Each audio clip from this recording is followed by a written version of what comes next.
are now transitioning to the security policy segment of today. And for that, I am going to hand over to a security policy expert, the head of trust and security at Bitkom. Please welcome the session's moderator, Rebecca Weiss.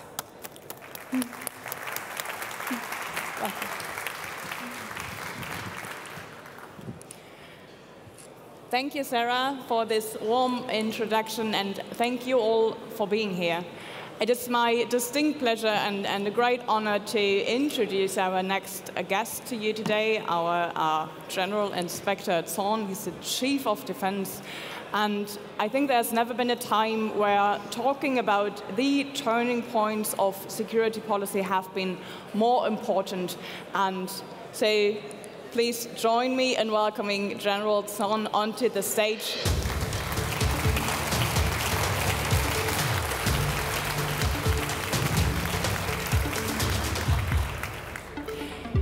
General, I think our audience is most interested in what you have to say now, so I'll give the stage to you for the impulse, for your input, for your views on what has changed in security policy, and afterwards we'll do a Q&A, so please stay tuned, but I'll leave the stage to you for now. Thank you for being here today.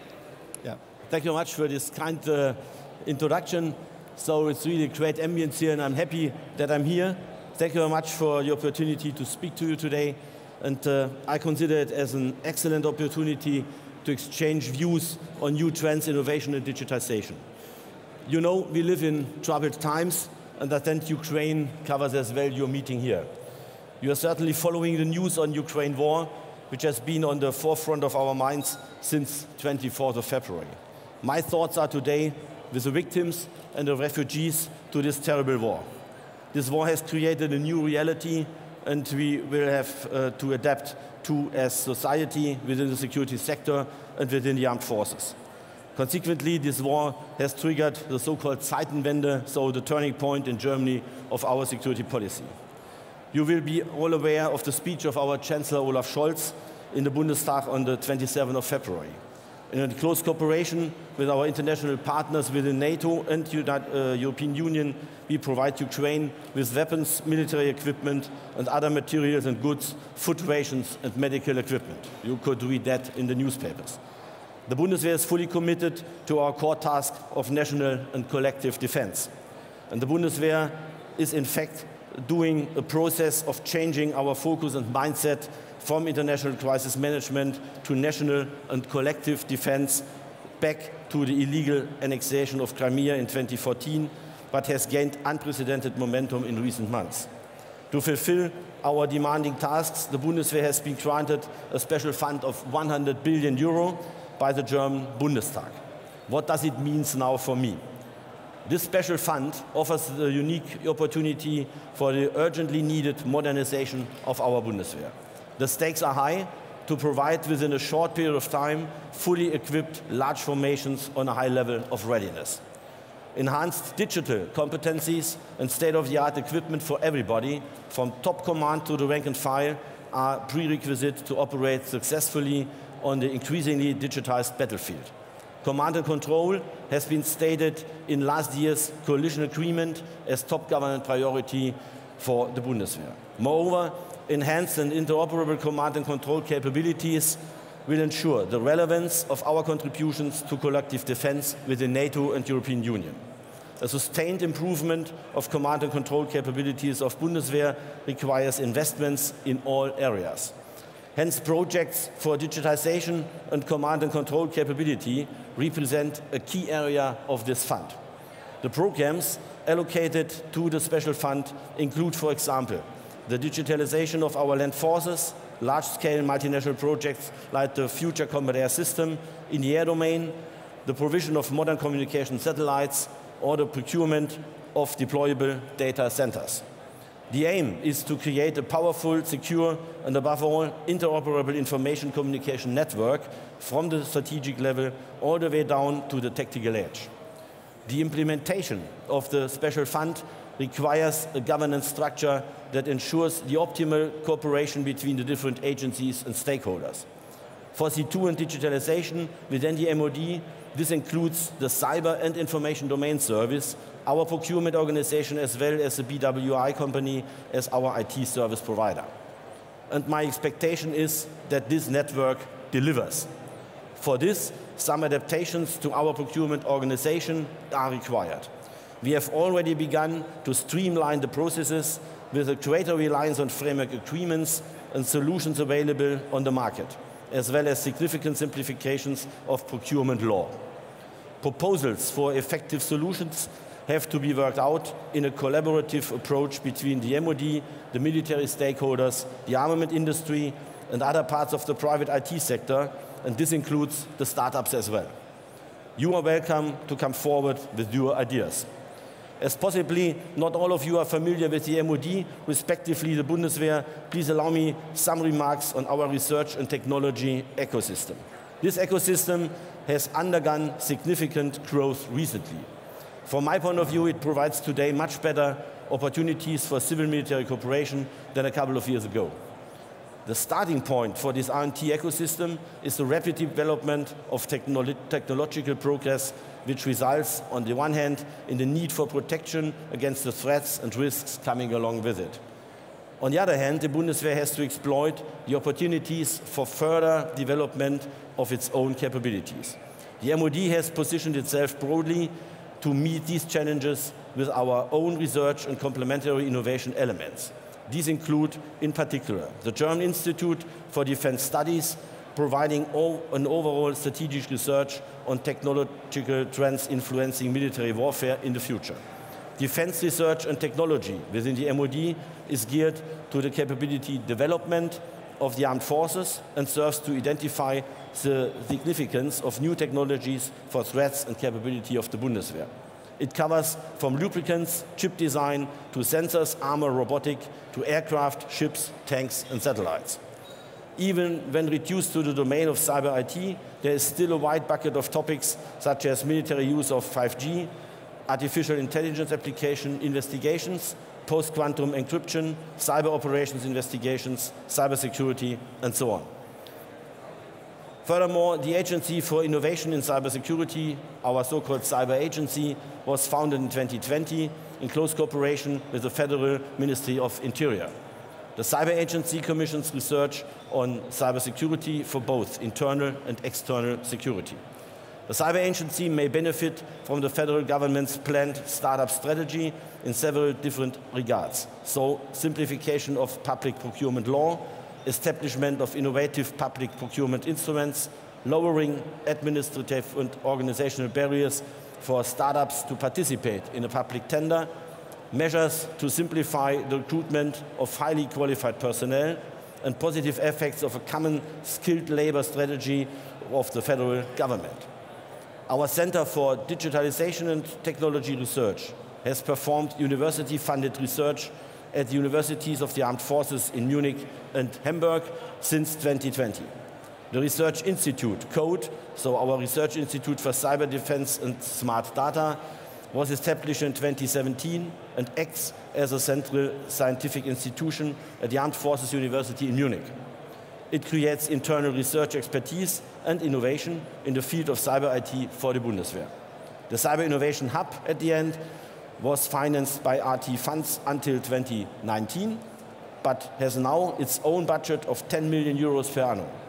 Although this hub does not conduct research, it is intended to make digital innovations available to the Bundeswehr at short notice, and especially from the private startup sector. In other words, the Cyber Innovation Hub is the digital innovation unit of the Bundeswehr. It serves as an interface between the Bundeswehr and the agile private startup. Since 2017, the hub has identified innovative solutions already existing on the market in the field of cyber IT that could be useful for all of us. One example of a successful innovation project is the e-token app. This app is used for administration of free rail travel for all soldiers in uniform. It was developed within 3 months in collaboration with a startup and introduced to the Bundeswehr. In addition, the hub's tasks is to develop a culture of innovation within the federal MOD in order to promote entrepreneurship in the Bundeswehr. The aim is to create an environment which provides room for experimentation and creative approaches to solutions.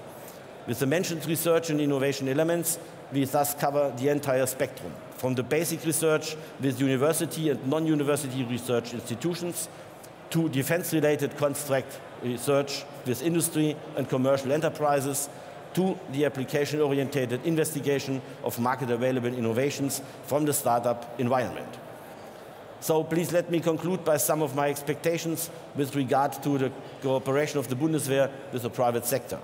First, I would like to point out again that the special fund of 100 billion euro is a window of opportunity to make the Bundeswehr fit for the future.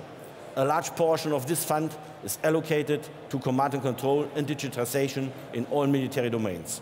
In the upcoming years, we will require and procure a lot of new capabilities. We need them quickly, so we are focusing on military and commercial off-the-shelf products. We are not looking after a new gold standard. Rather, we need reliable and robust products and applications which can be handled and maintained by our military service personnel under the pressure of war. Interoperability with our partners in NATO and EU is another key feature of our future capabilities. Therefore, we aim to contribute to and exploit international RT projects and instruments. We need an independent European private sector, including a capable armament industry. This includes secure supply chains, especially to produce, provide and maintain trustworthy IT services over the life cycle. We are aware that there will always be a certain dependence on foreign suppliers, and that complete transparency regarding the origin and properties of all products and service elements is an enormous, maybe impossible challenge. But we expect industry to take supply chain security seriously. Another important element in the procurement of material and services is the positioning of the Bundeswehr as a contracting authority on the market. The significance of the Bundeswehr as reference customer varies from each individual company. Therefore, we fully understand that suppliers have very different views on contractual loyalty to the customer Bundeswehr. The aim is to analyze supplier relationships with the customer MOD in a differentiated manner from the customer's perspective. We need to get reassurance from the industry that we are the priority customer. To strengthen our position, a large number of measures have already been developed in the area of armaments and utilization management, including measures to improve supplier management. I am a soldier, not a lawyer, and even not an IT expert. But therefore, my bottom line is, I expect contract compliance, sustainable, robust, and interoperable solutions when it comes to command and control systems or other digital applications throughout all military domains. The Bundeswehr faces enormous challenges, and there is only little time to provide the necessary forces and capabilities to master them. I encourage you all to make use of the numerous possibilities of cooperation between the military and the private sector. We urgently need your expertise and your creativity. The Bundeswehr is fully committed to our core task of national and collective defense, and I count on the sincere cooperation between the government, federal ministries, agencies, and the private sector to attain our ambitious objectives for the safety of our citizens and the security of our country. At this point, I will leave it here, and I thank you very much for your attention, and I'm happy now looking forward to exchanging views with you, with the moderator. Thank you much indeed.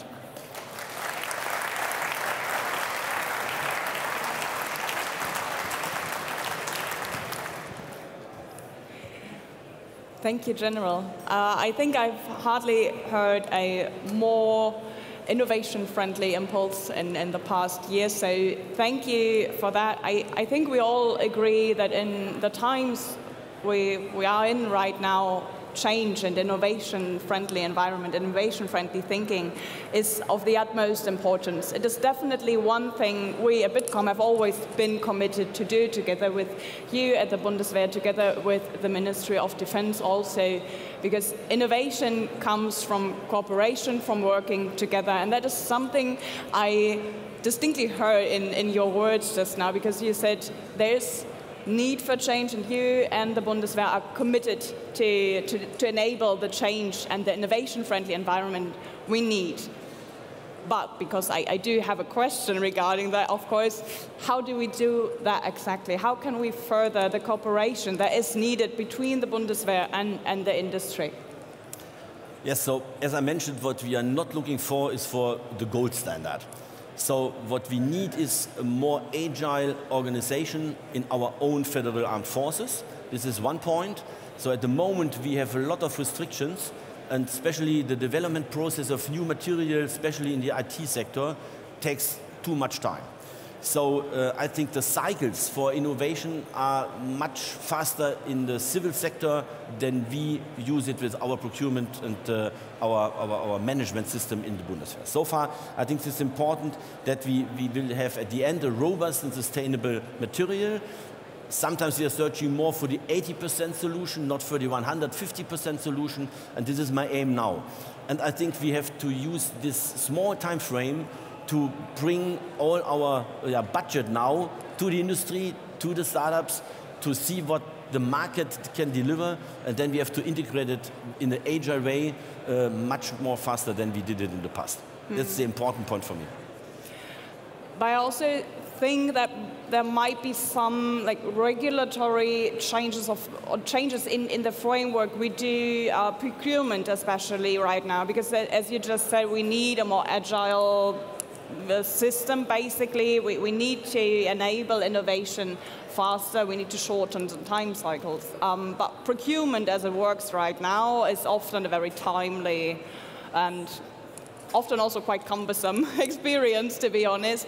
Do you see a way to build a new procurement framework to integrate startups a bit better, shorten the time frame that is needed to access the technology that you need, that other countries need? Yeah, I think the main point in the procurement is that we have now to change not only our procedures that we have, but as well to early integrate the user. So what we not will do for the next period of time is to come in a top-down approach and to provide material that the user cannot really adapt for his own purposes. So this is one point that we will get quicker in our procedures. So reduce the planning process. At the moment we are planning between 3 and 8 years until we know exactly what we would like to buy. So now today we would like to reduce that. Much earlier we would like to integrate the user, so the soldier on the ground. And the other point is then that we would have a better procurement law at the end. So the minister decided, and this is just ongoing, to bring out a new law to enhance our regulations and to come much faster to the end of the procurement process. And the other point is then the third phase, the cooperation with the industry, with the private sector. I think there, what I hear is the private sector is ready to produce, and they see the money that we can spend now. And I think in this period of time, we have to go ahead and to improve our system and our procurement agencies as well. I can only speak for the Bitkom members, but we are definitely ready to produce. So I think what you just say is like music to the ears of many here in the room and elsewhere as well. So I think we are really looking forward to those changes, and if there are changes in the regulatory environment as well that need to be enabled, I think that might be a good start to really shorten the time frames. Because if you say right now the time frame is 3 to 8 years, that's basically way outside the innovation cycles we know in the digitalization. So it will be great to see that in the near future. Something that I found very interesting was that the feeling, the impression many users, many suppliers have is that the digitalization or the digital readiness in the Bundeswehr, in the defense sector itself, is not how we would like it to be, because a study on digital culture in the business area of the Federal Ministry of Defense, it's from November 2021, so quite recent, states that only 26% of respondents are satisfied with the digitalization of armed forces. I can imagine that digitization in the defense sector is something that does not only come from regulatory changes or new a new, I don't know, a change in politics, but it is also a cultural change that is needed. It has to come from above and beyond, from up and from down. And can you maybe tell us a bit more about what you are doing in the Bundeswehr to enable that change of mind, basically, the mindset that is needed to enable more digitization? Yeah, so I think the study that you mentioned was done, I suppose, in September 2020. So in this period of time, we were not all equipped in our daily business, so in our offices, with the most modern equipment, hardware and software that could be purchasable in this time. Then we had the pandemic. And the pandemic, I think, accelerated the process to roll out the new material. It started, for example, from the video conference systems, very modern, and throughout all our offices in the Ministry of Defense, and even in the lower level of our Bundeswehr. So we started that, and after 2 years now, I can say we have really a modern equipment. Within software, we are working on that. So imagine I am working still with Lotus Notes. You can imagine what does it mean. But I think some months later, we will have the new equipment that you use all in your companies as well. This is one part. The other part is the real combat situation. So our combat troops are still working today with radios from the 80s.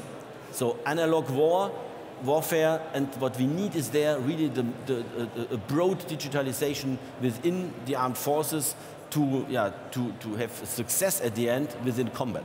This is a point where we start now. And this is what I mentioned with regard to the 100 billion euro package.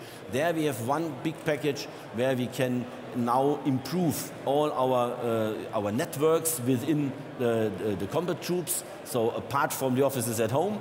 And so then they will be, at the end, interoperable with international partners and as well within the international organizations. Only to give you a certain idea, when you go today to Lithuania with our forces, then you meet Norway, Netherlands, Lithuania and us, and we are the nation, we are behind the wave. All the others have modern equipment, digitized radios and so on, and we have now to work to close this gap and to modernize our systems as well. So I think this money will help us, and I hope you all will help us with your expertise in IT and radio communication and the command and control systems. We are definitely always willing to do so. It is good to hear you say that the change process has already started, because as we all know, a cultural change, a change of mindset in the industry, in every company, but especially in administration, is something that takes a lot of time. It also takes a lot of willingness, I guess, from all of us to enable the change, to go with it, and therefore enable the processes that we definitely need now. I'm still kind of struck that you said the cycle is 3 to 8 years in these days. There's definitely a lot to be done. Let's talk for the couple of minutes we have left about the topic that is absolutely present in this room today, and I think everywhere else as well, the Ukraine. I think a lot of us, hopefully you not as much as I basically, but I think a lot of us were quite surprised how well the Ukraine is defending itself against the aggression. Do you think that the supply and the readiness of the Ukrainian forces and their use of digital technologies might have had something to do with it? Or do you see a connection there? Yeah, it's an impressive situation where we are, and we learn a lot from the capabilities that Ukrainian forces are using. One spectrum is how they use social media in order to communicate with their own people, but as well with the whole world. So we have a really clear picture of that, what happens in Ukraine. The president used social media, he informed his people using all equipment that is possible. So this is one point. What I saw is, you read that in the newspapers, we bring this armored howitzer now to Ukraine, and I saw the Ukrainian soldiers there during the training. And they use, in a really agile way, all the civil equipment that you can have, from the mobile phone on to certain apps that they created to integrate the different weapon systems and to integrate the different ammunition systems. They do it with their own app adopted within weeks. We had the team here, and this team helped us to integrate the different systems from the American side, from Norway, from Germany, from France. They bring it together within 2 weeks, and it was a civil appliance that they used, and it works fantastic. So when you see how do their operations, so when you need a target acquisition data and so on, they use a civil drone, small drones that you all can buy in the media market, and then they send out this drone with a GPS tool inside, and they provide then the data. These data are collected within this app, and then immediately sent to the howitzer, and then they provide the fire support. So this is a point where I see this is agility. Within weeks and months, they provide that. I think it's not 150% solution, that's clear, but it works creative, it's integrate the whole armed forces there. And another point is reconnaissance. We are thinking always in difficult technologies. They use an e-scooter in order to silently go around and see what happens, and then they use as well the app and inform the respected armed forces tools. So this is a point where we can learn a lot, especially because they improve the system during the combat. It's not done and that's it. So they have it, and in the backyard they train, they improve the system and adopt the new software. This was for me really impressive to see that, and I think we have to learn a lot, especially from the procedural aspect and as well from the technology aspect. I absolutely agree. It is something I guess we Germans often have some difficulties with, right? To develop a process while doing something. So not thinking everything through in the beginning and then starting when we have thought about everything, because then we land at 3 to 8 years for a procurement cycle.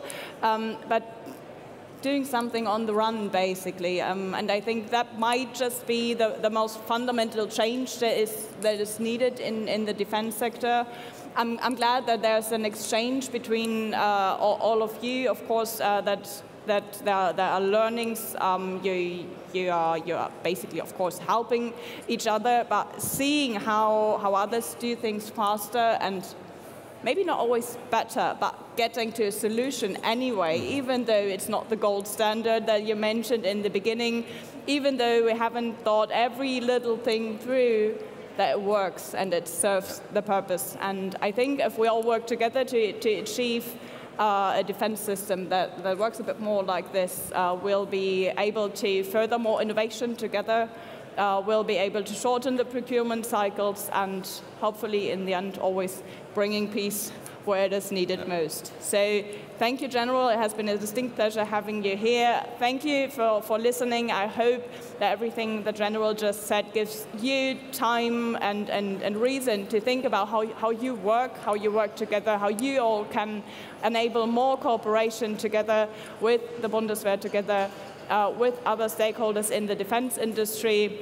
As I said, I think we all are ready to enable the change, and I think you may have just started the process even more than you did at first. So thank you today. Thank you much for my part. Thank you. Thank you for your attendance. Thanks.